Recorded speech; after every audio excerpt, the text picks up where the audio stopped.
So AI is good, but there's something about the human touch.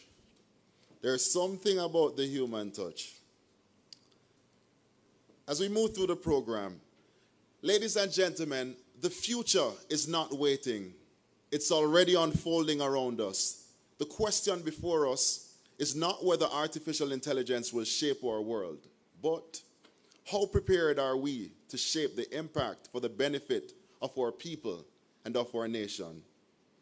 At this time, I invite Cas Maxwell, co-founder and CEO of AI Owl, to bring our featured address, and that's titled Beyond Productivity, AI for Innovation and New Enterprise. Cas.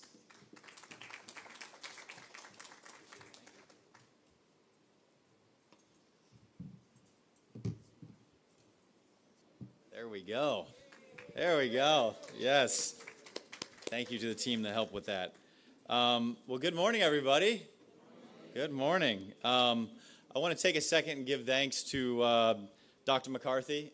You have, been such an amazing person to work with, and you became a friend as well during this process over the last several months of setting this up. Thank you to the distinguished guests that are here. I appreciate you all showing up and being a part of this. Excelsior College and the team, you guys have performed at the absolute highest level to help put this conference together. So thank you so much for being a partner in this. And I got to thank Jodian over here. Jodian, raise your hand. She has put so much work into helping. Jodian works with us at AI Owl, and she's our director down here, and she has just put in so much work to make this a success. So thank you all.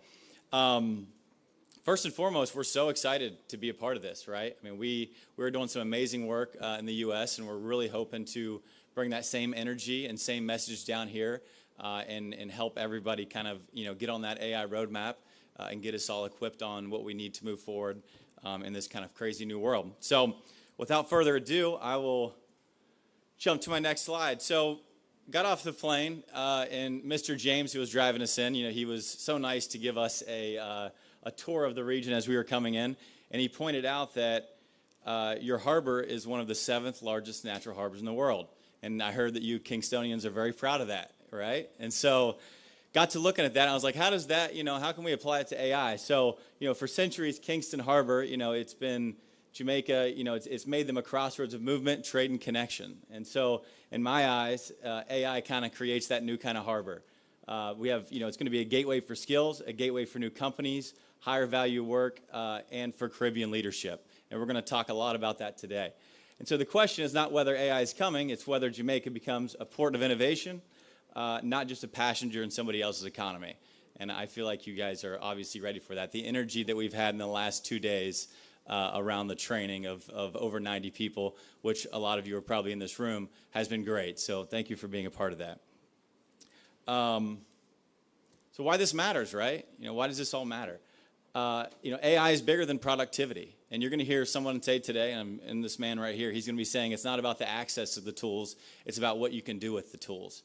Everybody has access now, right? You can go to the library. You can go, in the U.S., you can go to McDonald's and get Wi-Fi. Like, everybody has access to the tools. It's now about what you can do with those tools. AI is reshaping work, business operations, education. Hopefully the last 2 days, the people that sat through that training can feel that. Entrepreneurship, myself and Dr. McCarthy was talking about Excelsior College. Business is their largest portfolio here. And so how can we use AI in business and foster not only the business but entrepreneurship, within this organization and across your country? And of course, that all leads to economic development.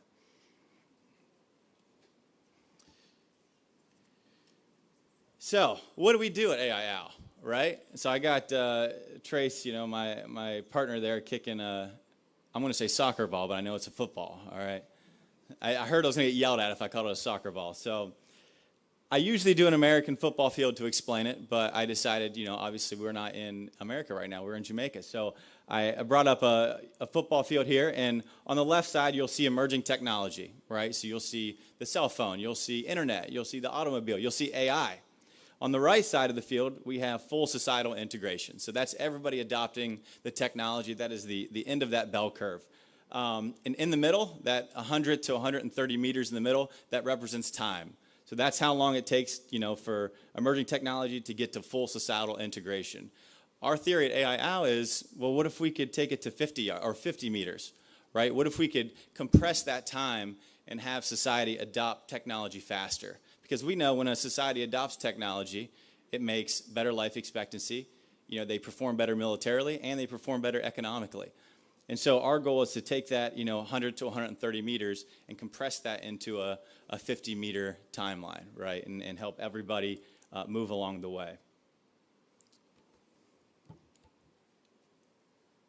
So Jamaica's AI opportunity. Just a little statistic I pulled online. AI adoption in the U.S. sits at about 50 to 60%. Now, when I say adoption, that means someone that just got on ChatGPT and gave it a prompt. That's what they're considering adoption. Power users are about 1% of the population. So when we think about where we are on the roadmap, nobody's there yet, right? Everybody's at the absolute beginning of this, and really no one's behind. And so where I see Jamaica positioned is, you may look at the size of your country and the population size. Some may look at it as a disadvantage. To me, I look at it as an extreme advantage. Right now, I don't know if I need to take, you guys got that? Okay. Right now, I can drive 4 hours in any direction and reach every piece of the population on this country. I can't do that in the U.S. If I want to go to Alaska, I got to hop on a plane. I got to fly, 7 hours to get to Alaska to reach that population. Here, you can get there in 4 hours. And so when you think about mobilization and getting people on the same page, to me, that is a gigantic advantage that you have to get everybody in the same place, thinking the same thought, and moving forward in that direction. So, I thought about that last night, and I was like, that is just such a big advantage. So let's move on. Beyond efficiency, new enterprise, right? So we all know AI, it's lowering the barrier for entrepreneurship, small business, it's enabling things to work faster, research, new services, all of that stuff moves so much faster with AI. And I want to give a little example, and Trace, when he does his keynote, he's really going to dive into it. But to give you an example of how much it's lowered the barriers is in Ohio, I grew up in a region called Appalachia, right? It's blue-collar region, traditionally poor. You think coal mines, you think industry. And we engaged with the high school. And we had 7 girls in that high school, none which were tech savvy, right? One was like a nursing student. One was going to college for basketball. They all came from different walks of life, none of which were technology.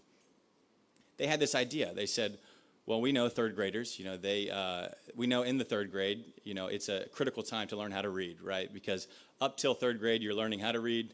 Third grade and above, you're reading to learn. And so that's so critical. So they said, how can we help those third graders perform better? So over the course of an entire semester through our AI for Youth class, they designed a software. And that software, you take your vocabulary words from your teacher, you input them into the software, it creates stories. Those students interact with those stories, translate into 25 different languages.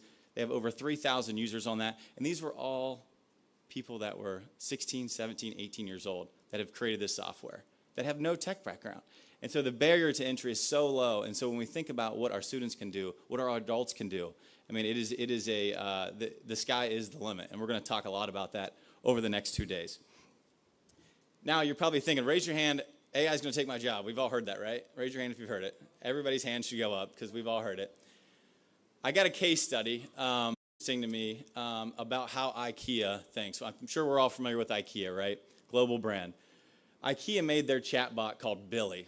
And Billy handles just regular customer service inquiries, right? So how much is this product? What color is this product? Is it in stock? Yada, yada, yada. That usually a human would have to answer that phone and take care of. Billy started to field 47% of those calls. So we would all think, well, if Billy handles 47% of the people are being laid off, right? That's not what IKEA did. They saw an opportunity. They said, the people that come into our stores, they want a interior designer, right? They want someone to work with. What's the best color? What's the best nightstand to match my house? So what they did, they took those 8,500 employees that were supposed to be laid off, and they kept them. They reskilled them on basic design principles. Those people then started working with customers and generated IKEA $1.4 billion in extra money. To me, that's a perfect example of letting AI take those mundane tasks, right, and upskilling those people, giving them a higher purpose, which then at the end of the day is going to drive organizations more efficiency and, for a business, obviously, more profit. So I just thought that was a phenomenal case study there. Practical first steps. You have already taken it, right? Like I said, the last 2 days, we've trained over 90 educators, business people, professionals. That is the first step, right? It's getting into training. It's learning what's happening in the world. And that happens, of course, first with our faculty at the schools. We can't expect to teach our students if our teachers don't know what's going on, right? These students are using us every day. I'm sure if you have kids in this room, they're already using ChatGPT. They're already using cloud. They're using all of this stuff. And if you as an educator don't have this knowledge on, well, how am I going to change my teaching methods to keep up with this? How do we expect to hold our students accountable? Then on top of that, it's getting employers, right? This isn't just a student-teacher thing. This is a workforce thing. Whether it's manufacturing, tourism, all of these people can be reskilled, upskilled to be able to use AI as that thought partner to then push them ahead in their job, give them that upward mobility to move on to that next rung. And really, I was just the kickoff guy for AI Al. So that is what I have for you today. We're so excited to work with you. We're so excited for all your keynotes. I'm pumped to hear everybody in this room speak. And thank you so much again for having us. And this is going to be great. So thank you again.